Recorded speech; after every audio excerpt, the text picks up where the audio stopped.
Good evening, everyone. My name is Lopez Matthews, and I am the chair of the ASALH TV committee.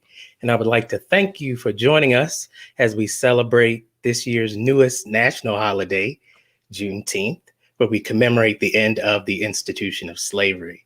And I'm so excited that you've decided to join us this evening as we welcome Professor Annette Gordon-Reed, Professor Evelyn Higginbotham, and Dr. Marvin Delaney, as we discuss this important commemoration. And so I would like to begin by inviting Dr. Marvin Delaney, Deputy Director and Chief Operations Officer for the Dallas African American Museum. He is also an Associate Professor of History Emeritus, former Interim Director of the Center for African American Studies, and the former Chair of the Department of History at the University of Texas, Arlington.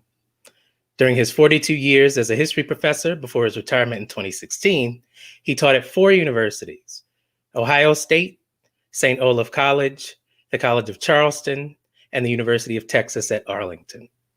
In Charleston, in the Dallas-Fort Worth communities, he has literally taken, quote, history to the people through teacher training workshops on pedagogy and content, and through writing curricula for courses in American and African American history. Dr. Delaney has published and edited 4 books, including his path-breaking Black Police in America in 1996.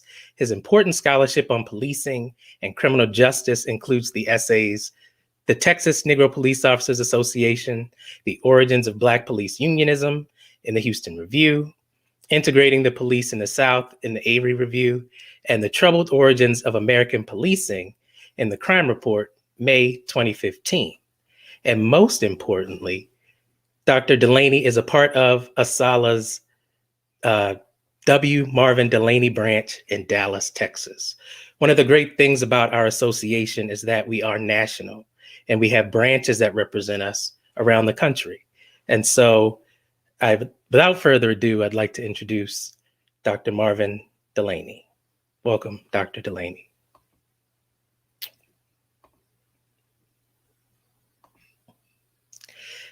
And Dr. Delaney, you are unfortunately muted, and so I need you to unmute your mic, sir. Thank you so much. Thank you so much.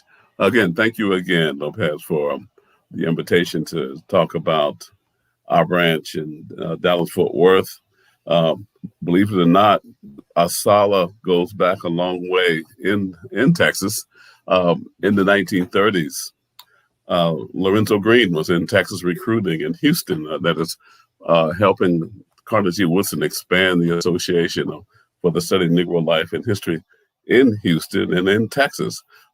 There was a branch at Bishop College in 1937, and their charter was actually signed by Carter G. Woodson. So we actually have this document in our archives at the African American Museum in Dallas.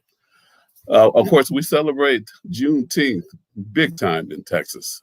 Ever since Granger landed in Galveston in 1865, on June 19th, we have been celebrating Juneteenth. We do some special things. We have barbecue. We have red soda water. We have parades. We have rodeos. We have a number of things to indeed carry out the celebration of Juneteenth. One special year was in October of 1936, when the state of Texas celebrated its centennial. African Americans throughout the state of Texas came to Dallas to celebrate Juneteenth, and basically, sort of set the tone for continuing that very important celebration of Juneteenth in the state of Texas. And of course, ASALH has been in Texas, as I said, literally since the 1930s. And our branch was founded sort of in 2013, and then we received our charter in 2019. So Juneteenth and ASALH sort of go together in Texas, in that we celebrated each June. We do a variety of programs through our branch. Today, for example, as I said, this year, for example, as I said, we're going to do barbecue and red soda water. We're going to have a presentation on Juneteenth. We're going to have music. There's even a parade that will come down Martin Luther King Street into Fair Park. So it's going to be a wonderful celebration. And I'm glad that I can be a part of this presentation today to talk about Juneteenth and its relationship to ASALH in Texas. Thank you. Now you're muted.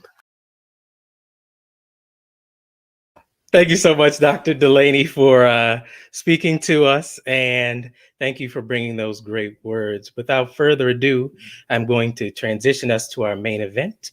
And so first, I would like to introduce Dr. Evelyn Brooks Higginbotham. She is the National President of ASALH. She is also the Victor S. Thomas Professor of History and of African and African American Studies at Harvard University. At Harvard, she chaired the Department of African and African American Studies from 2006 to 2013, and in 2018 to 2020, she chaired the History Department, the first African American to hold this position. Professor Higginbotham thoroughly revised the classic African American History Survey From Slavery to Freedom, which was first published by John Hope Franklin in 1947. She is the co-author with Franklin of this book's 9th edition, and most recently, the 10th edition, published in 2021. A pioneering scholar in African American women's history, she authored the prize-winning book, Righteous Discontent, The Women's Movement in the Black Baptist Church, 1880 to 1920, and co-edited with Henry Louis Gates Jr., the 12-volume African American National Biography. Higginbotham is the recipient of numerous awards and honors, most notably the National Humanities Medal from President Barack Obama in 2015, and most recently on May 2nd, 2021, Duke University conferred on her the honorary doctorate. She will be in conversation with Professor Annette Gordon-Reed, who is the Carl M. Loeb University Professor at Harvard University. A highly acclaimed author, she has won 16 book prizes, including the Pulitzer Prize in History in 2009 and the National Book Award in 2008 for her book, The Hemmingses of Monticello, An American Family.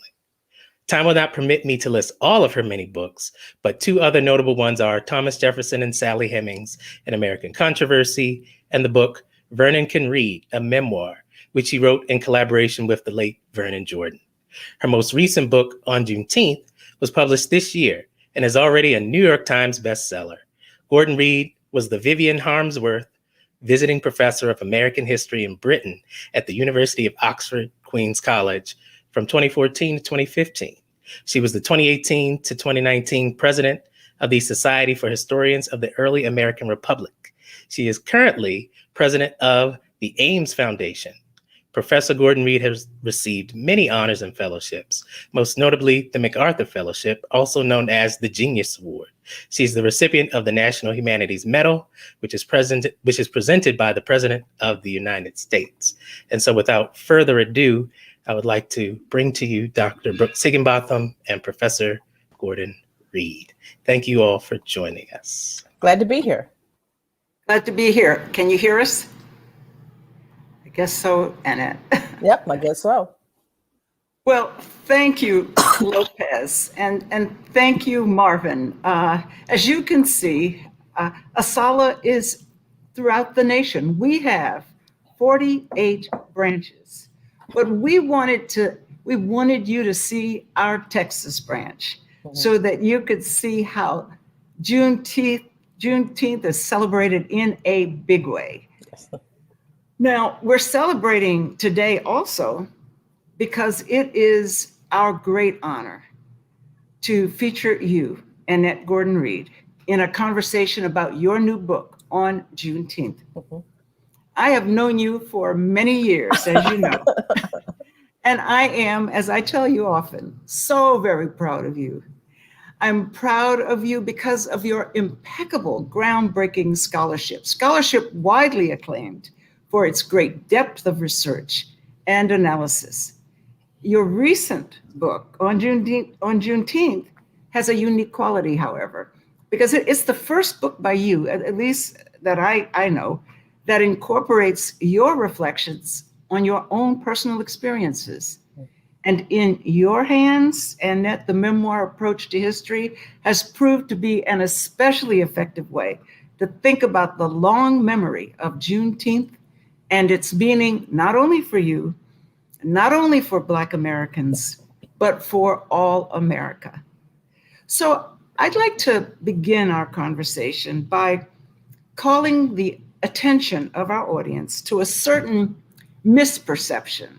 I'll call it a misperception about the original Juneteenth, June 19th, 1865. And by misperception, I am referring to comments that we often hear today, such as Juneteenth is the day when slavery ended in the United States. Now, you certainly don't make such a statement in your book, but I would like for you to clarify the place of Juneteenth in the chain of historical events that led to the legal end of slavery in our nation. Well, thank you, Evelyn, and thank you for those kind words. Juneteenth, June 19th, 1865, when Gordon Granger comes to Galveston and makes his announcement, he's announcing the end of slavery in Texas. It was not the end of slavery in the United States as a whole. That doesn't happen until December of 1865 with the ratification of the 13th Amendment. That ends slavery legally. What is significant about Juneteenth, June 19th, 1865, is that it takes place immediately after the Confederate Army, the last vestiges of the Confederate Army, the Army of the Trans-Mississippi surrenders. And that is the end of the military effort the organized military effort to maintain the system of slavery. So Black Texans are the last people who are brought under the control militarily by the military back into the Union, Texas back into the Union, and the end of slavery in Texas. So it's not the end of slavery by law, but it's the end of slavery in Texas by the military, by the force of the military. It's not, people often say, well, people didn't know in Texas that there was an Emancipation Proclamation. That's not true. The thing is, the Emancipation Proclamation could not come into effect in places that were not under the control of the Army. And it wasn't until they surrendered, the Army of the Trans-Mississippi surrendered in June, that Granger is then told to go to Texas and take control of that area. So it doesn't end slavery, but it's the result of the end of the military effort to maintain the system of slavery by the Confederacy. And that's really important because it is the symbol of the defeat of the Confederate States of America and the triumph of the United States. With Black troops. With Black troops in Galveston. With Black troops, and that is really powerful. But it's also important that people do understand that slavery still existed in the border states. Slavery still existed in Native American communities. And so, and you do talk about this in your book, which makes your book so powerful, the way you are so careful with the historical facts, and yet you bring your personal story into this. You know, the Association for the Study of African American Life and History, ASALH, has for its theme this year, 2021, the Black family, representation, identity, and diversity. And your book is perfect for our ASALH theme this year. And I love the way your family history figures so significantly on Juneteenth. Your family history, and it's astonishing to me, really, when I read this, that you know that history of your family, which literally began in the 1820s, which means it's there before Texas is there. You know what I mean? It's in that same area before Texas is even a state. So tell us about your family. We want to know about your family and about your strong sense of Texas identity. I mean, you got a lot of Texas identity going here. I've been going there. Well, yeah. My family on my mother's side And I can tell this because of census records that when they used to do the census, they asked people where their parents were born. Excuse me. And I'm able to establish that on my mother's side, through one line, that people were born in Texas at least as early as the 1820s, and on my father's side, the 1860s. So there's a lot of many generations of people there. My great grandparents, I knew my great grandmother, who lived until I was about 11 years old, and she and my great grandfather had a cotton farm in Texas, and in East Texas, and he used to go to Galveston to work on the wharves. And that was one of the most interesting things that I found when I was working on the book this summer, that, the story of Black men working on the wharves in Galveston. They had a union. I am always so amazed by people who are doing things, making efforts, doing things in the midst of some really, really tough circumstances. And so I wish I had talked to my great grandmother more about my great grandfather and their lives on their farm. But I know a few things, but I've taken that and some things that I learned in the census records. One of the most moving things I found was my great great grandfather's on a list, a voter registration list in 1867. And I just think about this person who sees himself as a citizen who can participate, will be able to participate in his own governance and being a part of the American polity. And, what pride he must have felt at that moment.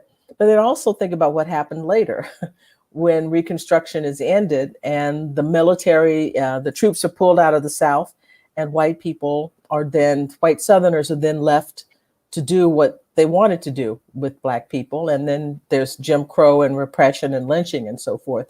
So there are little snippets of things that make me want to go back and even do more research and to try to pull out the story even more completely. But we are an East Texas family on both sides, my mother and father's side. We're not a family that went anywhere. There are many families obviously migrated to California and west, and some Texans went east, but mainly west. But my family stayed in Texas. When they moved from their small towns, they didn't go to other states. They went to Houston, they went to Austin. So we've been there, and most of my family is there today. And that's why I have this strong sense of identification. I don't have family all over the country the way some people do. We're all basically still there. I'm the odd person out by having gone away to college in New England and law school in New England. And I love in the book the way you talk about a Texas personality, mm-hmm. the way Texas is big. You talk about the Texification. Can you just mention that to the audience? Well, people say that Texas is something of a bellwether of the United States. I know some people see it as exotic because a lot of crazy stuff happens. There's probably no other state, maybe Florida, where people sort of assume crazy things come out of it. But the truth is, Texas is a microcosm of the United States. All of the major currents of American history flow through Texas. You have westward expansion, in the conflict with Native peoples. You have plantation slavery, Jim Crow after the end of that. You have the relationship between Anglo culture and Latino culture. You have a state that borders a foreign country, so immigration is an issue. There's no other state that has all of those things together. They have one or two of them, but not all of them. And you can tell the American story through talking about Texas with all of those particular events. And so it's a place that is misunderstood in a lot of ways. The diversity of the state has always been there from the beginning. It's not a state that has become diverse over time. It started out that way with, Native peoples, Europeans, people of African descent. It's always been diverse. And so the problems that Texas has, you can sort of see in microcosm the problems of the United States as a whole. Yes. And the memoir character of your book, I think, captures this in a way that is both personal, but also just, it really does bring history to life. And for example, your childhood, and you talk about growing up as a kid in the 1960s, and you're a little girl within the context of a segregated society, but it's a society that is transitioning. Integration is on its way.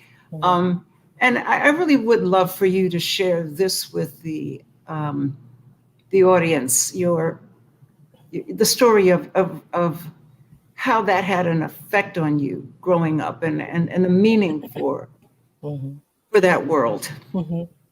Well, I grew up in a place that was, as you said, segregated. When we went to the doctor, there was the doctor's office. There was a waiting room for Black people and a waiting room for white people.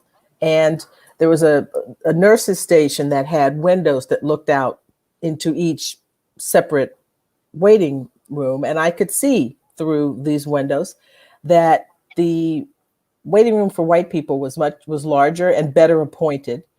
I mean, it would be larger because there were more white people, that you could say that, but it was not, that just wasn't it. It was better furniture, more magazines. And that's something that really bothered me, that they had better magazines than we did. And, we were a tiny room that sometimes you spilled out into the sidewalk if there were too many people there. When we went to the movies, we sat in the balcony because Black people had to sit in the balcony at the Crichton Theater to go see movies. Well, when I was 6 years old, my parents decided to send me to a white school. They were operating under something called a freedom of choice plan. And freedom of choice sounds really good. Who could be against freedom of choice? But the idea was that the culture and the mores and the traditions of the time would make it so that white parents sent their kids to the white school and Black parents would send their kids to the Black school, Booker T. Washington, which is where my mother taught, actually. She was an English teacher. But my parents decided to buck tradition and send me to a white school, and Anderson Elementary School. And they decided, along with the school district and the town newspaper, that we wouldn't make a big deal about it, or they wouldn't make a big deal about it. I would just go to school. I was not escorted by police officers or anything. There were no howling mobs, greeting me. I did hear that there were threats against my family, but they must not have been taken very seriously, or it could have been police officers someplace that I didn't know, but I was not escorted in. My father drove me to school and dropped me off. And that began an odyssey in a way, very difficult, a very intense first year. My teacher, Mrs. Daughtry, was great to me. She was wonderful and was nothing but supportive.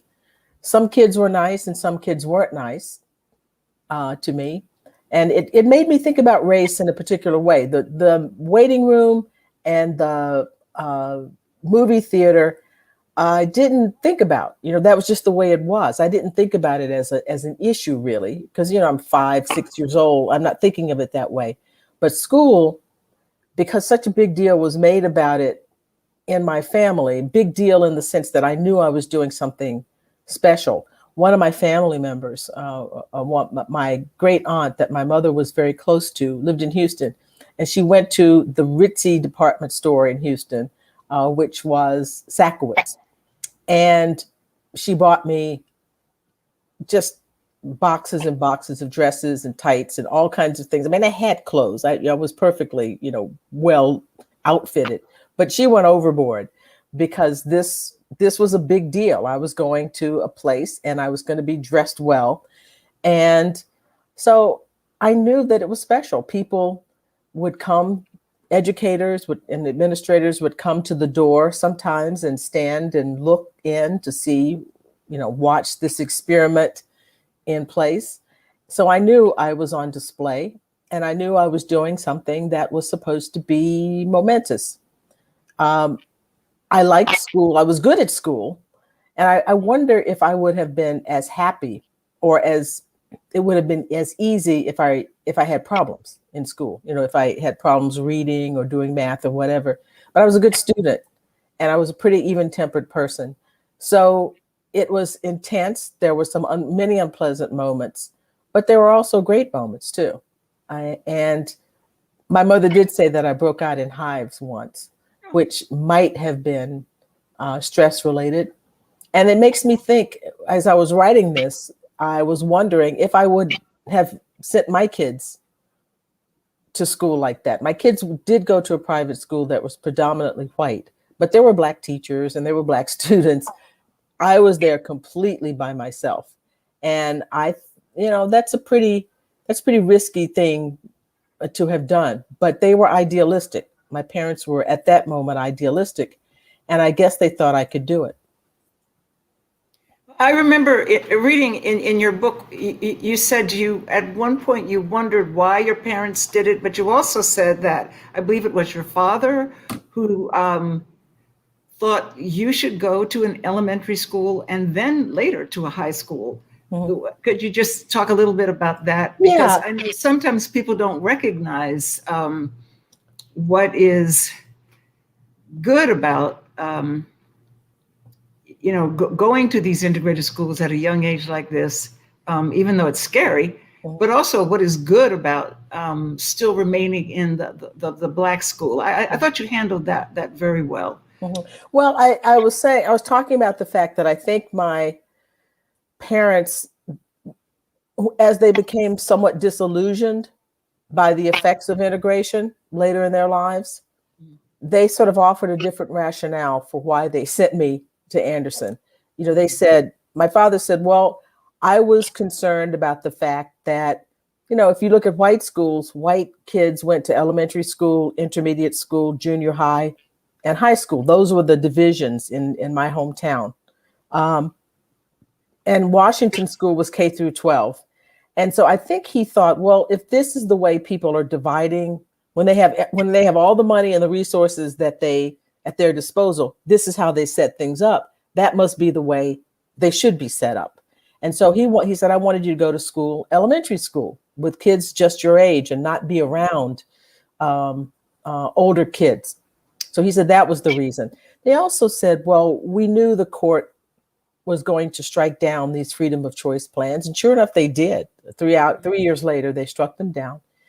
And everybody would have to change schools. And so they offered pragmatic reasons for it. But I think looking back on it, from what I can recall, I think they were more idealistic when they sent me, because this was the high water. I mean, there was the Civil Rights Act, the Voting Rights Act. This is in that time period after the March on Washington. And I think they saw themselves as part of a movement. Absolutely. And this was, but when they became disillusioned, I think there might have been some, I don't want to say embarrassment, but sort of drawing back from that idealism and saying, oh, it was just a matter, it was pragmatic. We didn't have any great hopes, because in some ways their hopes had been, disappointed by the overall effect of integration. So, that's the great thing. As you can well know, this is the great thing that historians always have to do, is looking at letters and things when people are talking about the past and their motivations in the past. And if you compare what they're saying at one point in their life, if you have, and I could do this with Jefferson, comparing what he's saying as a younger man, that things change, Absolutely. And so there's no one answer, and it could, both of them could be right. Is they are thinking about, they're viewing things, they're seeing different perspectives from their different age and whatever. But I do think that their explanation changed over time. Yes. And the other thing I really found fascinating as you talked about your schooling, both elementary and secondary school, that you were taught Texas history. You were taught that history. But as you got older, and especially as you became a historian, you realized what was left out of that history you were taught. Yes. And for many of us, and I think of myself, and I'm sure many people in this audience, when they think of Texas history, They're not thinking about scholarly books, but they're really thinking about cowboy and Indian movies. Yes. Or they're thinking about these iconic films such as Remember the Alamo. I remember when we were young, my sister used to love to watch Davy Crockett. So you do a great job. And she even had one of those little coonskin cap. Raccoon hats. Yeah. So you really do a great job of correcting the myths and the out and out falsehoods. So could you talk about this? Mm-hmm. Well, I grew up we took Texas history in the 4th grade and the 7th grade, and there was an elective. You could take it again in high school. So there's a lot of Texas history there. And you're right. The image of Texas is of a cowboy or the oil man, and sort of expressed in, if you want to see how Texas is presented and how the sort of tropes about Texas, the old movie Giant, with Rock Hudson and Elizabeth Taylor and James Dean, sets it all out. There's the story is, well, there were the original people, the cattle ranchers who had 1 million acres, which is based on the King Ranch, an actual ranch of 1 million acres in Texas.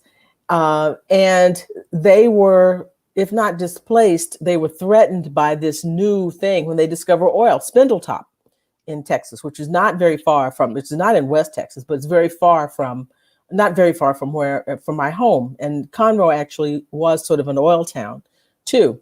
And so those are the two competing,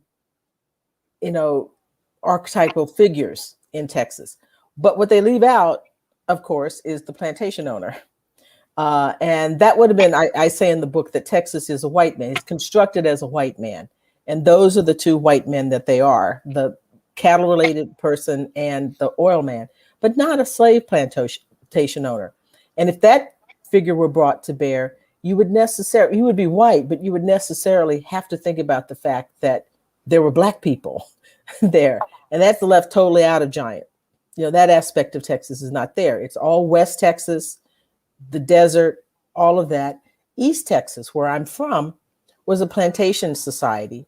And it was the aim by Stephen F. Austin, and actually starting with his father, who died before he could do this.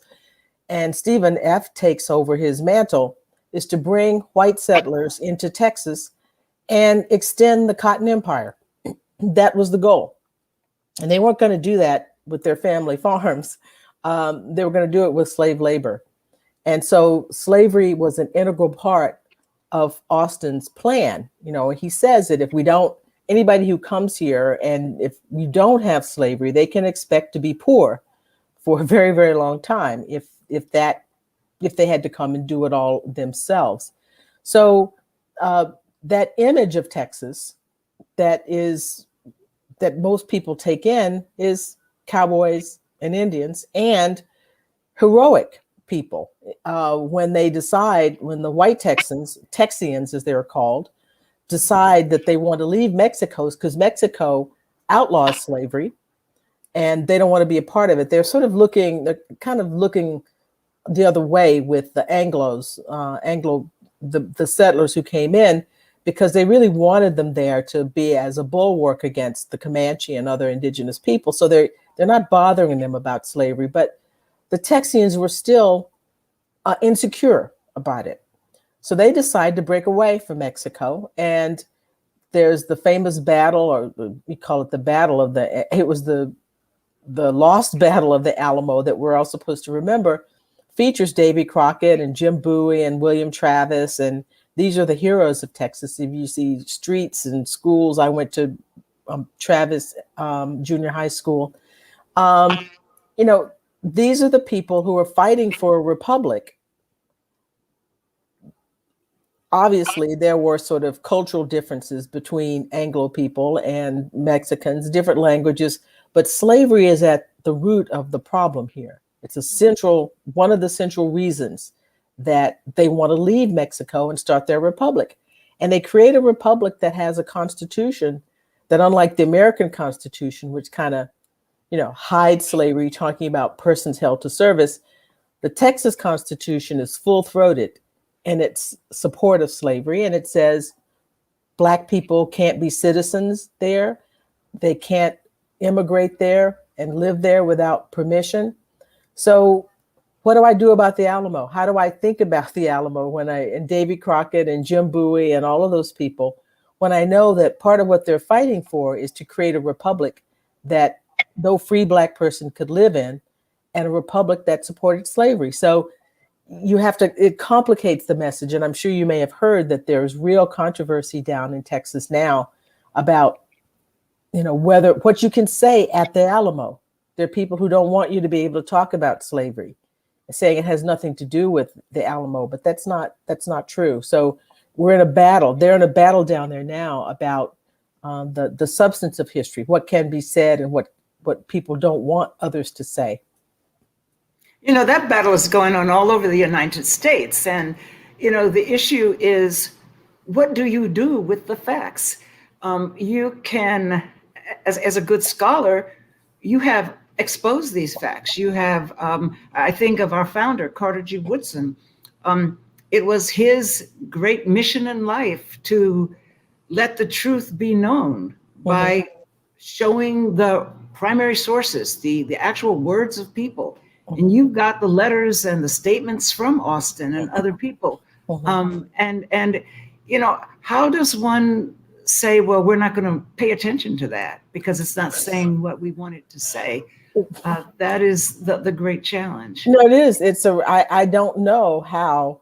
Now, I will say I haven't read all of the legislation, but I've read some of it. And they do make allowances for teaching about Juneteenth. I mean, everybody's on board with that one.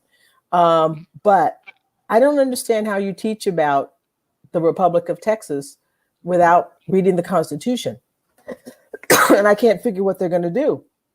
Redact parts of it, the parts that talk about race and talk about, Black non-citizenship and all of that.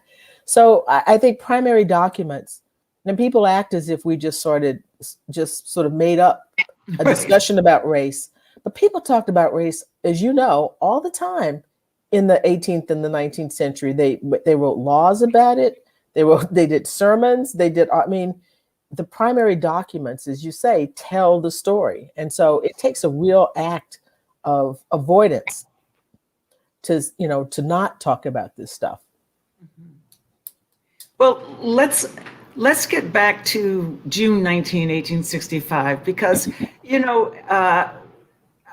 and you did mention this, that African Americans in Galveston absolutely knew about the Emancipation Proclamation. And they may have even known about the arrival of the troops under the Union Army because Lee had surrendered in April. Yeah. But one of the things you do with the general order that I find so wonderful is that it takes us a step beyond simply being a proclamation of freedom. Could you share this now? I want people to buy the book because you're going to get so much more. But I found it moving, actually, that discussion that you have about what the general order said. Well, in addition to proclaiming that slavery is over, Granger also says that, and I'm basically paraphrasing, but he does use this phrase that that now the former enslaved people will exist in a circumstance of absolute equality with their former enslavers. He doesn't say enslavers, he says masters. And that's important. He didn't have to say that. Now, he could have just said, okay, you're free, now go on your merry way. But that phrase points towards a particular future, what's supposed to happen after this. And I think it's important because it hooks up with the Emancipation Proclamation. It hooks up, which, Lincoln also thought about equality and tried to use the Declaration of Independence, the words of the Declaration, to talk about a new birth of freedom. So in that order has a heritage in a way and puts equality at the heart of an understanding about what American life, the American values are supposed to be. And he tries to instill that by putting that language in there that he didn't have to put in there. Now, I'm sure that made the enslaved people very happy, but it made others unhappy. Obviously, people who had held others as property didn't want to hear about that. And as you know, they unleashed violence and retaliation against the former enslaved people, whipping them. People who, I found documents when people were talking about people being whipped for celebrating after they heard the news in Galveston and in these little towns. And so in places where the army wasn't in place, there were not enough troops to cover all of Texas, certainly not all of Texas, but not all of East Texas, where where most enslaved people were. But in the places where they weren't able to be there, be a force, people were forcibly, made to stay on plantations under threat of violence. People were killed wantonly. So it was just, it's a time of celebration, but it's also celebration in the midst of a lot of hostility and a lot of violence. But I think it's so beautiful the way you capture this time as a moment of promise and of hope that was just spreading all across Blacks in Texas. All the commemorations in churches and in other places, the picnics in the 1860s and 70s. And I didn't get the impression that Juneteenth became less popular for Black Texans after Reconstruction, but I would be curious to know that, because at this moment when the world is opening up, I think one of the profound things about that document of equality is that it's prior to the ratification of the 13th Amendment, the 14th Amendment, which creates citizenship, and the 15th Amendment, which gives the right to vote. And all that implies equality, and it precedes that. So I'm sure that is the hope that people lived for and with, even when they faced a retrenchment. But they did face a retrenchment. Oh, absolutely. And you talk about the lynching, you talk about this. But did Juneteenth continue to be celebrated, or was it less celebrated during the nadir? As far as we know, it was celebrated. It has been celebrated continuously since then.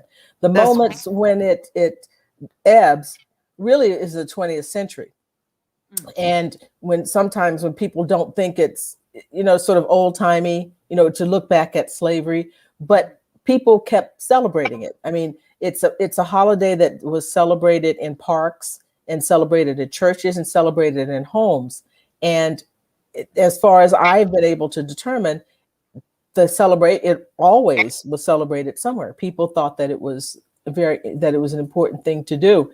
Emancipation Park, the records of celebrations of Emancipation Park in Houston, 4 men pooled their resources in 1876, I believe it was, in the middle of the 1870s, and bought land for the express purpose of celebrating it. And Emancipation Park is still there. I've been there. And I think that's why we're at this moment, because I'm sure there are places in other states that, I think Virginia has the Fall of Richmond. I think that may be April 3rd that they celebrate that date. And I read the other day, there's something in St. Augustine, Florida. They have a special thing that they celebrate. But Texans have been pretty stubborn about keeping this alive. And not only that, but when they go other places saying, and now you have to celebrate it too. No, we're bringing it. The diaspora has spread this around the Texas diaspora spread it around the country. And it really meant something to them. It's something that they latched onto, and they kept it, and they have kept it going all these years. Yeah, and it's fascinating the way you talk about a 1-2 summer punch, and that's a fight, metaphor here, folks. But what Annette says is that, the family, her family, they have a major celebration. You heard Marvin Delaney talk about the barbecue and the red punch and all this other stuff. So they're doing all that on the 19th. And then it's a 1-2 punch, because then on July 4th, they turn around and they do it again. So share this tradition, because this is really what we're going to be doing as a nation now. We're going to be celebrating June 19th. And then we're going to be turning around and using those firecrackers for July 4th. So talk about that. Well, yeah, but the thing about June 19th is that when I was growing up, it was a Black holiday. It was the Black 4th of July, and it was as far as I know, white people at that time period didn't celebrate Juneteenth. It becomes a state holiday, officially celebrated for the first time in 1980. And before then, I recall the local news would cover the parades and the picnics in Emancipation Park and other places. But I don't know how many white people celebrated it. But we celebrated the 4th as well. Sometimes ironically, saying, well, it's this really, nothing happened for us there. And my father, who could be really sarcastic, he would say, even on June 19th, the slaves haven't been freed yet. And what he was trying to do is to get people to think about the fact that things still weren't right. There was still a long way to go. But we celebrated both of those days with, we celebrated both of these days with firecrackers and barbecue. But the difference for Juneteenth was, we had the red soda water that we had to drink. Red is the red soda water, red velvet cake. Some people had strawberry pie. I read somewhere that people had hibiscus tea may have been the red, because they didn't have red soda water in the 19th century, but hibiscus tea may have been the red drink that people had. And there are questions about the significance of it. This may be, again, as historians, how this is. Are these stories grafted onto these modern day explanations? But I heard one explanation that red is supposed to be a symbol of the blood of people who suffered in slavery.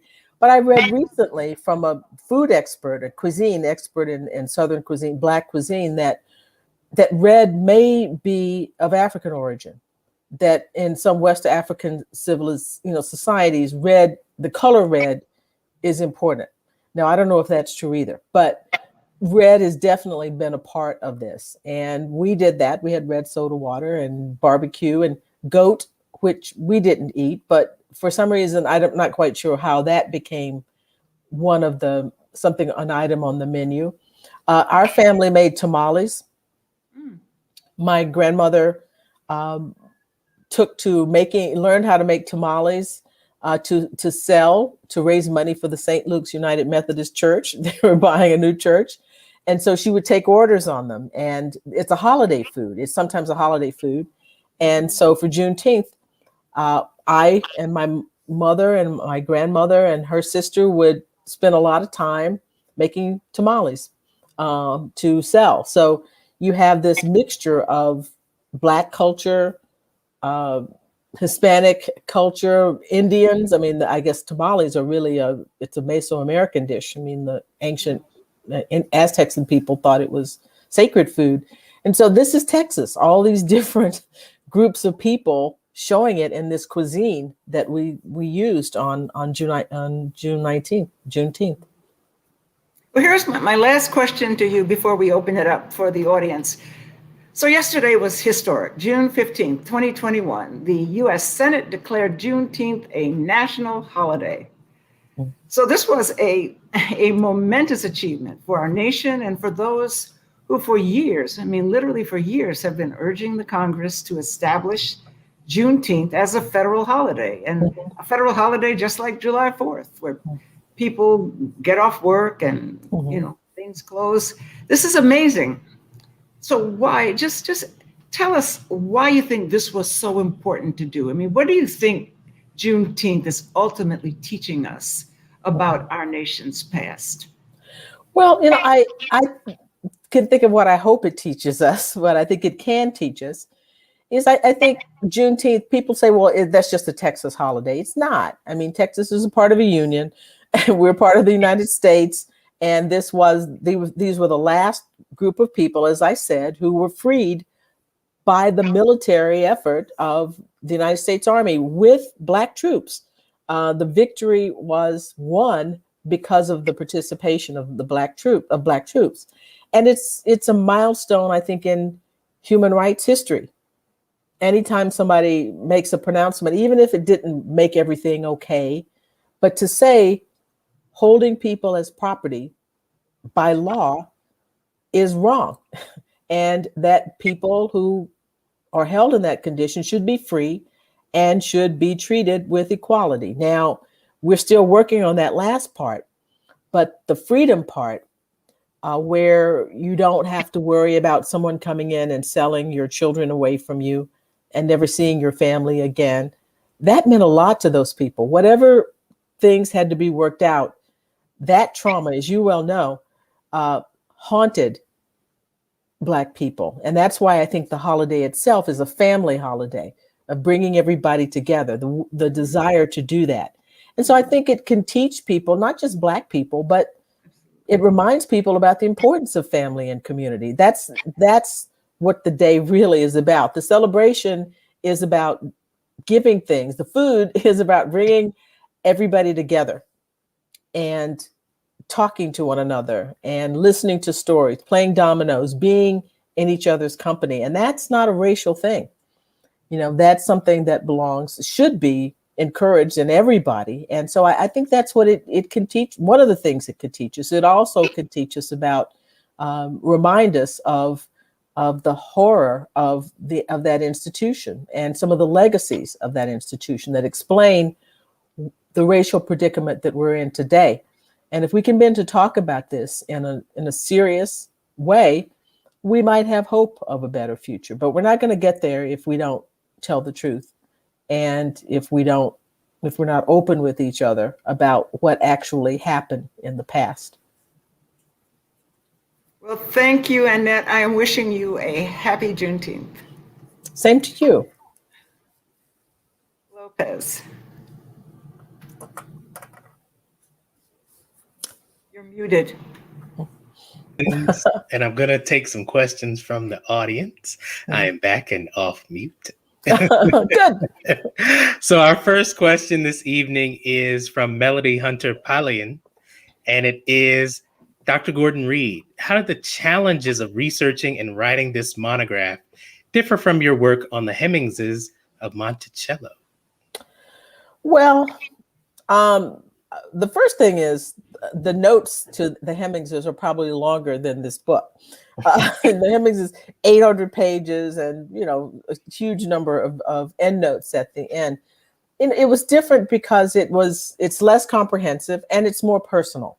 It required me, I always think about writing style, whatever it is that I'm writing, I think about style quite a bit, but this required it even more. I had to develop a different kind of voice for writing this than writing the Hemmingses of Monticello, which is a much more, or any scholarly monograph, is a much more detached voice. So that was a challenge, to think of creating that voice, to think of opening up, being personal, but how much I wanted to open up. I sort of went back and forth with my editor about whether or not I wanted to include names for all of my family members. And I don't. I mentioned my mother and father's names, but not other people, because I thought the more I did that, the more it would make the book about us and me. And I didn't want that. I wanted my family to be sort of a jumping off point to talk about Texas history and the history of the state, the Republic and the state. And so the challenge is the biggest challenge was to find the right voice, the way to talk to the reader, and which is very different. I think it sounds very different than the Hemmingses, because it has to, because it's much more personal and intimate. Thank you so much for that answer. Now, our next question, I'm not sure if be able to answer it, but it's related. It says, does the law signed by Governor Abbott to curtail the teaching of race include a constriction on teaching of the Republic of Texas Constitution? No, it can't. And that's the point I was making. I don't understand. I don't think the law could be interpreted literally that, because it would mean that you could not talk about the Texas Republic, because it very explicitly deals with race. And so it doesn't say you can't talk about it, but it raises the question of how could you, if the real aim is to bar divisive, what they consider to be divisive discussions about race. It's going to be, a document that says Black people can't, come to the state.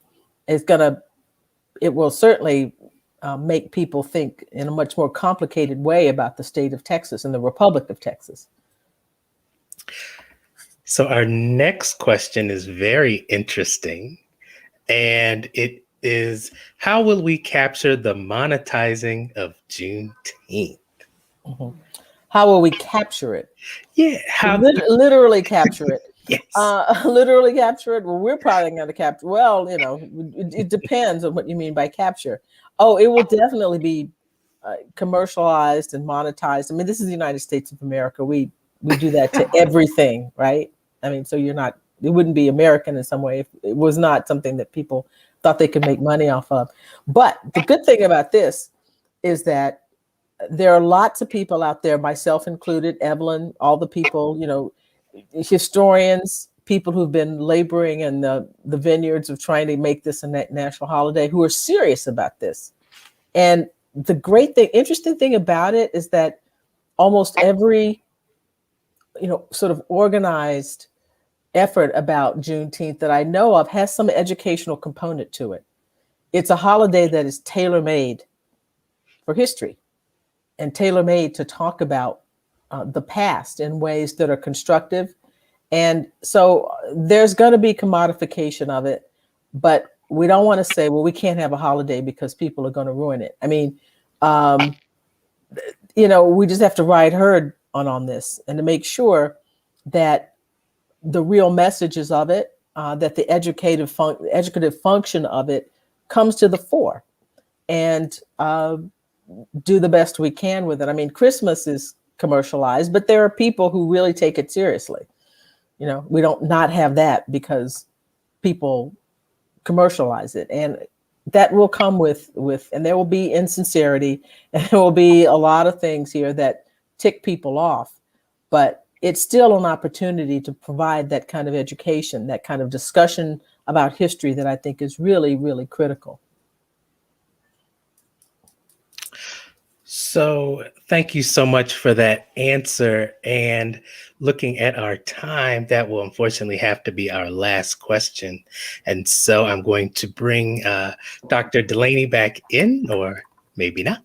Thank you both, all three of you, for actually being with us today, and everyone for joining us in our audience. Please remember to purchase Professor Gordon-Reed's book on Juneteenth, available where books are sold. Please support Dr. Marvin Delaney's branch in Texas. They are having a Juneteenth celebration this Friday and Saturday. You see this flyer on your screen. So take a moment and check out their great events. Come back and pause this video to read the flyer. Also check out our website at ASALH.org.